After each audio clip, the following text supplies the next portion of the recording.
I'm Kat, and I love food. You may not be able to tell this by looking at me, but I have an unhealthy relationship with food. But I also love the idea of not being dead by the time I'm 50, so I need to learn to love food in a healthier way. My name is Kat, and I want to learn how to nourish myself better. It's time to take control.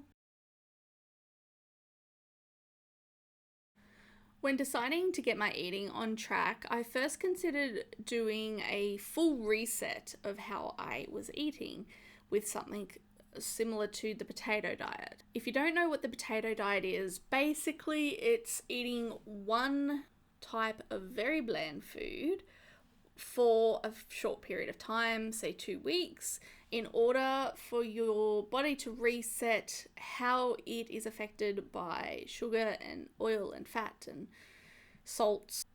So you don't add anything to whatever the food is, usually potatoes, hence the potato diet, and you use that to reset your taste buds, reset your cravings, to move on to a long-term healthy eating system.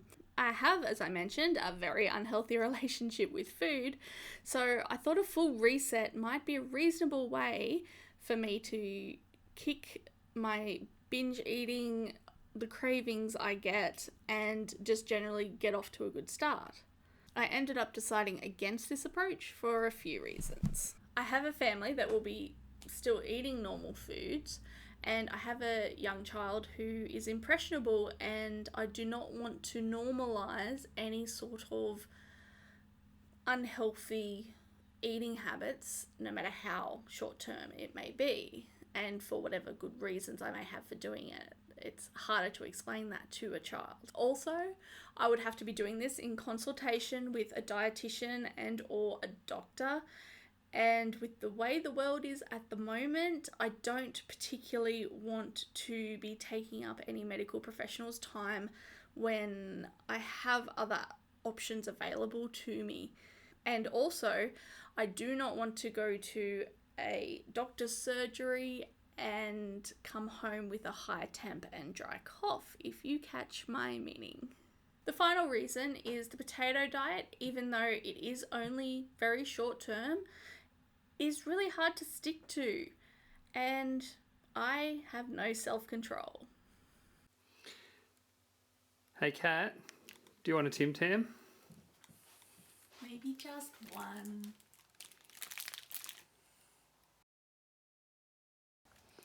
Hey Kat, where are the Tim Tams?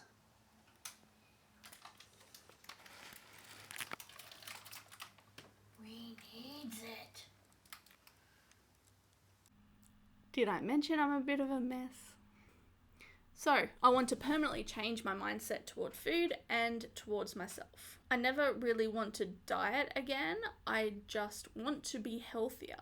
In the interest of keeping it very simple, because that is all my tiny little caveman brain can process, I will be breaking up my healthy eating changes into small, easy to digest chunks. I'm thinking in general I will do monthly check-ins with my eating and how I'm going, but for the first week it'll just be 1 week because I will only be making very simple changes. For the first week, I am going to try to 1, drink more water, 2, eat more foods that need the dirt washed off them before consumption, and 3, not eat after 8:30 p.m. because nighttime binging is a very big problem of mine. I'm pretty sure I'm part Mogwai. I know that this sounds super simple, and it is, but let's see how I do. I'm going to start weighing in, even though at this early stage I'm not expecting big results, if any at all. But I just want to do it for accountability and also for you guys so you have some numbers to look at as we go along. I know weighing yourself can be super controversial, and I may only do it for a short amount of time, but for now this is what I feel like I need to do.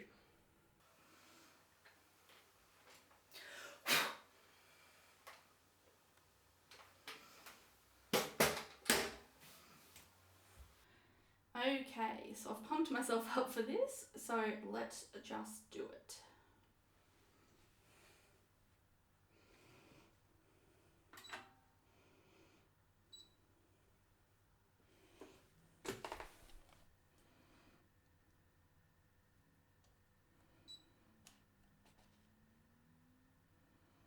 Oh God. Well, that's our starting point. Let's go with it.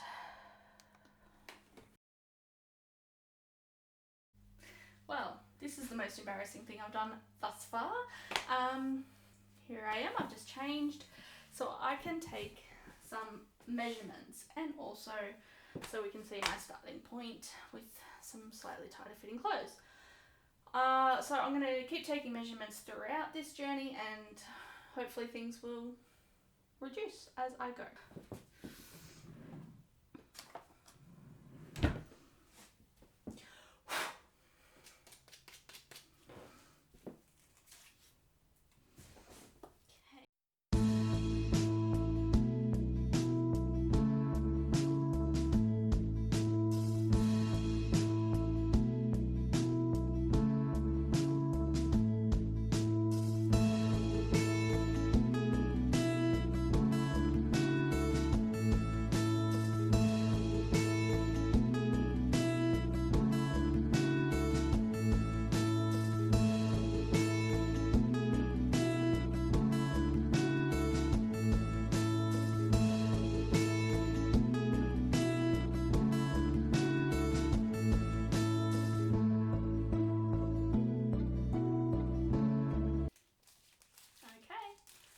See you soon. Time for fruit and vegetable prepping as well as other little snacky bits. I have purchased the fruit and veggies that I will actually eat because there is no point in me buying celery and having it go old and tired and limp in my house. There is a joke there, but let's not. The reason that I'm prepping these sorts of things now, even though it would be easy enough to do it on the spot, is because I know that if I have a craving or I am suddenly hungry, that I will just grab whatever's easiest, and if it's something I have to prep, I probably won't do it.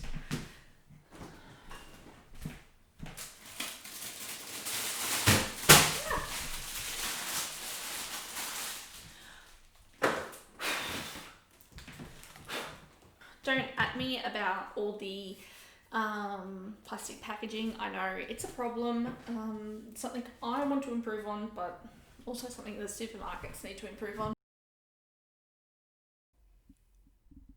All I'm doing in this video is a very basic cut up and put in containers type prep, just so that they're handy for me and the process is idiot proofed as much as possible. I have a few containers of veggies, a few containers of fruit, and then the last few containers are just some dry snacks like nuts and mini rice cakes. I'm not planning to reduce any other foods at this stage. I'm just adding more nutritious foods to my diet as a first step.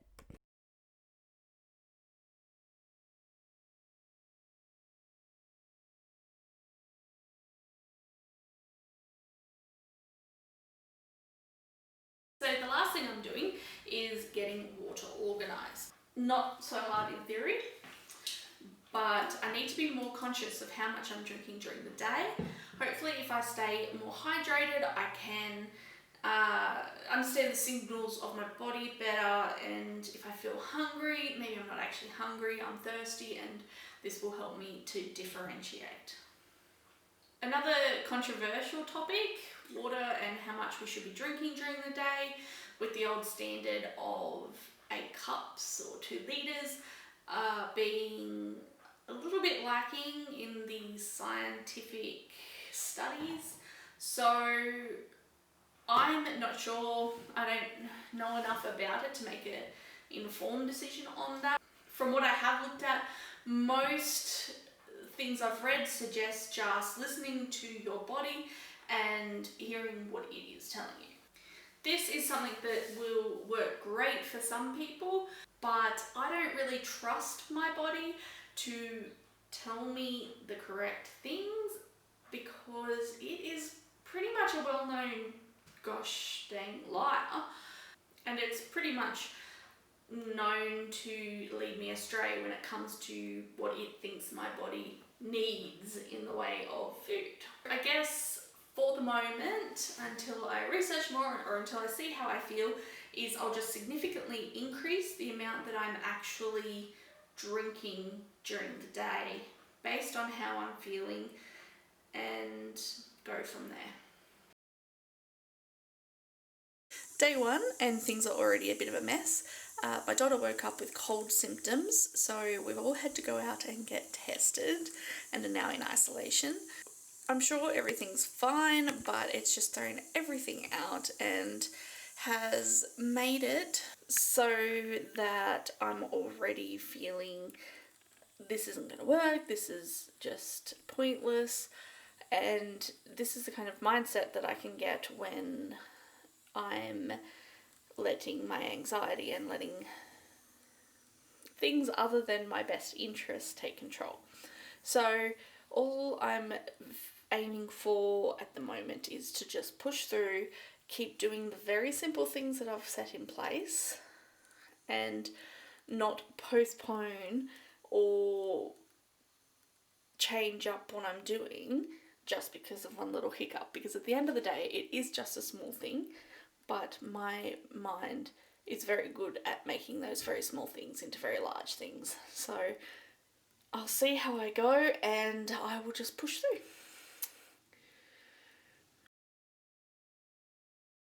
I'm sitting down to do the intro to another video, and I thought I'd just do a quick update while I'm here. I'm a few days into my changing to my eating patterns, and hasn't been a great day.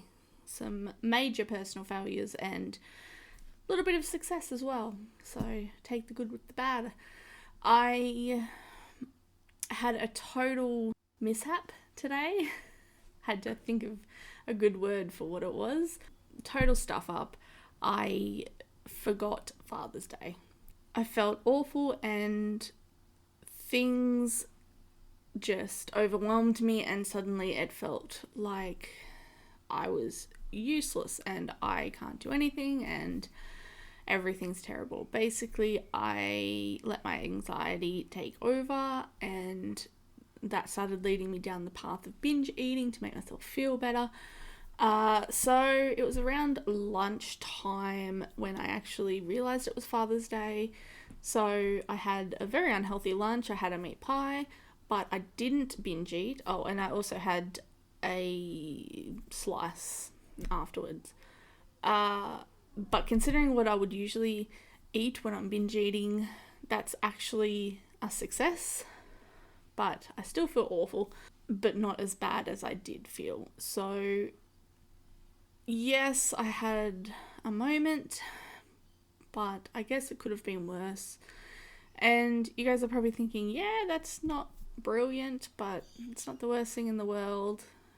And I'm definitely going to make it up to my husband, and going up to see my father and father-in-law, but just feeling like I'm out of control and that I'm missing things and I'm not perfect. Let's go with that. The fact that I'm not perfect and that I make mistakes can sometimes just be enough to destroy me internally, and I fix that with food, which is obviously terrible. I'm feeling okay now. I'm happier than I was, and I'm going to keep moving forward. I'm going to avoid the binge eating, and I'm going to get some more work done with this, making a new video, and I'm also going to get some stuff done around my house and visit my DADs so that I'm still achieving something today instead of giving up and crawling into bed and crying and eating. So, yay. Well, shit. I've just gotten out of hospital. I've been there for the last few days. They've pumped me full of antibiotics. I'm feeling much better than I was. Still not feeling great, as you can probably tell. So, the short story is drinking the water that I was drinking, not an excessive amount, but more than I used to. I was going to the bathroom a lot. And I just thought, is my body adapting to the new amount of water? Am I drinking too much water? What's going on? And so it took me a little bit longer than I should have to cotton on to the fact that there was an issue. I've had some infections in the past and some issues in the past that I've needed antibiotics for, but these hadn't gone away and they had travelled to my kidneys, which is why I was going to the bathroom so much. And the drinking of more water actually probably saved me from getting dehydrated a lot quicker, which I find interesting. Ironic, some might say. I'm sure somebody will tell me that it's not irony, because it never is. A fight my brother and I have a lot about what irony actually is. But they had to admit me to hospital and pump me full of antibiotics to try and get rid of this infection. It's not gone completely and I'm still on oral antibiotics now, but I'm feeling a lot better than I was. There is possibly more to this story as ongoing investigations happen, but I will keep you guys updated as that happens. So, where does that leave me with my week? I completed the week fairly successfully, I guess. Obviously, being in hospital, I was forced to not binge eat, to eat on a schedule, and to eat relatively nutritious foods. The food was actually quite good for a hospital. It was surprising. I was quite happy with the food. Last night when I got out of hospital, I immediately got fried chicken and chips or fries and soft drink, and then later finished off my binging with a thick shake and a dessert.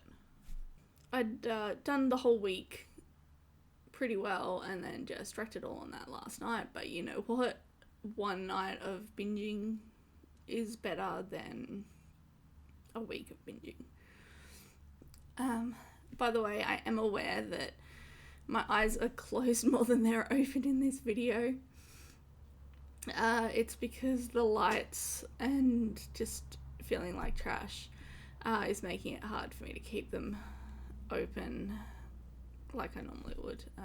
For those completionists out there who want to know my end weight for my first week, if it honestly doesn't matter, because there was 2 days of me pretty much eating nothing because I was so sick, and you know, it's not really an indication of anything at this point besides the fact that I was sick.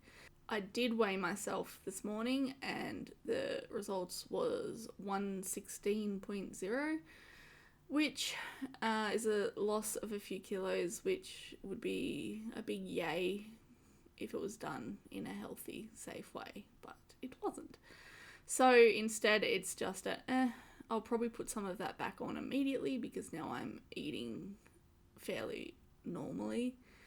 But that's where it is for those who want to know. The good thing about this is that it hasn't completely wrecked my motivation. I'm still looking at my next video and looking at how I can do it because it's a video about starting exercise. And obviously with the way I'm feeling, exercise is going to have to be done very, very carefully. I see the doctor again tomorrow to find out what my next steps are. So I'll be mentioning to him about safely exercising and what I should be doing and what's sensible for me to be doing. But I am keen to continue on this journey. One day I'll tell you guys why I hate the word journey so much used in that context. It's my journey. It's not an exciting story. It's just something that bugs me. This week has been a little bit eye-opening. One, the importance of my health and listening to my body. You know, I had these small infections and I was just brushing them off and not worrying too much about them because they weren't stopping me from going to work. They weren't stopping me from living my life. So it was kind of like, well, if I can live with them, then I'm sure they're not that big a deal. And you know what? They were a big deal. And they became a big deal.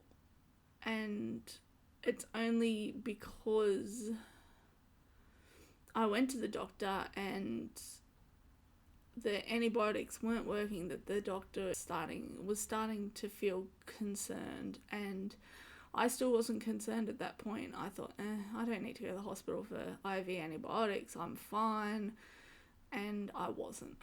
And if I'd left it longer, it could have gotten really bad and it could have become an emergency situation.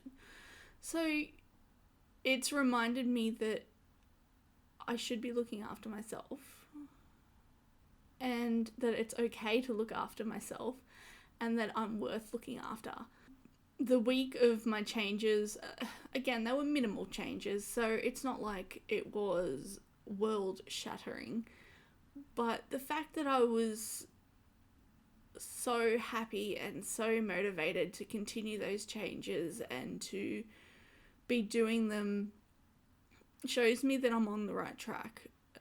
Doing the small amount of changes made it easy, and you know what, this week I needed a win and I'm taking this week as a win in regards to eating better.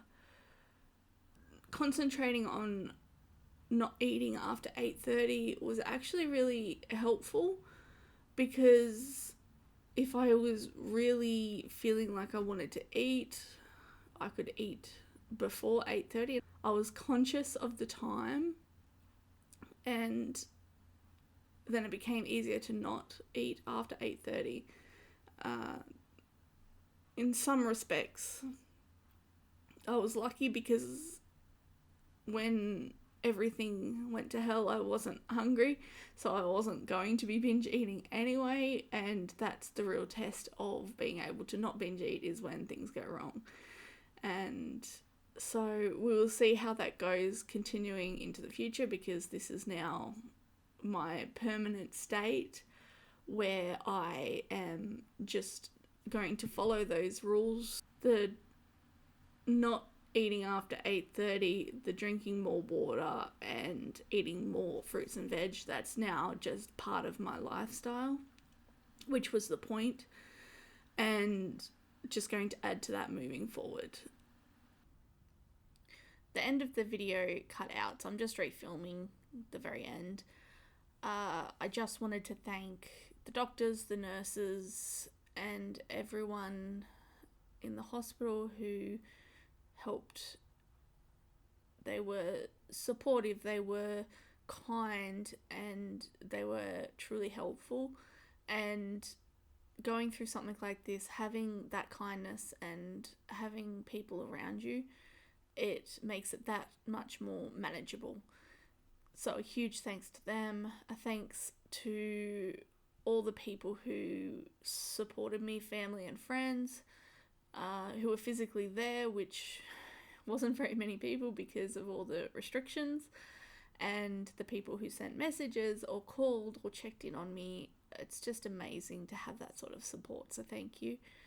And thank you guys for watching. I really appreciate you guys following me along my travels, and I'm hoping my next video is going to be far less dramatic, because surely it couldn't be more dramatic. but we'll see how it goes. I'm looking forward to moving on to the next step. So thank you so much for being awesome, and see you guys later. Bye.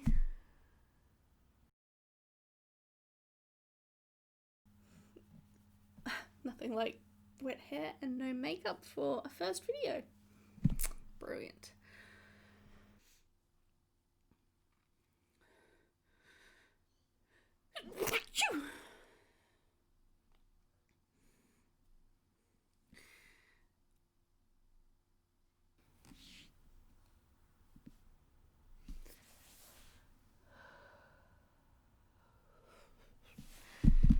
Get your shit together.